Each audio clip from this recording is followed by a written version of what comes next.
While a man of faith, suddenly is questioning, why is this going on? Why me? God, why? Hi, I'm Jonathan DeBoard. I have a PhD. I grew up in the church. I ended up learning an awful lot, went to youth camp, went to every time the church doors were open, I was there.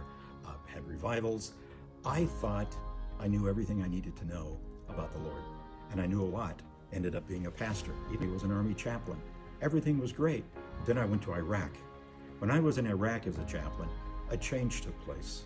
And that change is common to a lot of people who experience trauma, and it ended up being diagnosed as post-traumatic stress disorder. While a man of faith, suddenly are questioning, why is this going on? Why me? God, why?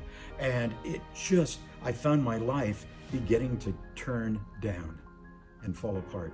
I knew a lot, but it was all head knowledge. So I went to church and I was a pastor. You'd think I'd have everything, but I didn't. What I didn't have the true heart knowledge of Christ living and dwelling within me, where he called all the shots and I just said yes. Every time he said, step here, instead of questioning, I just said yes. And now I'm actually doing a group with combat veterans and other people who've had sexual trauma, and they're saying their lives are being transformed.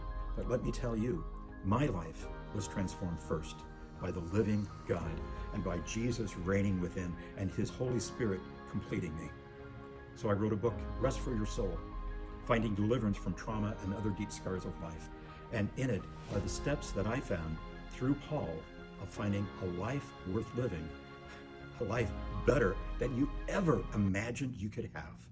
Jesus brings us true, abundant life through his grace.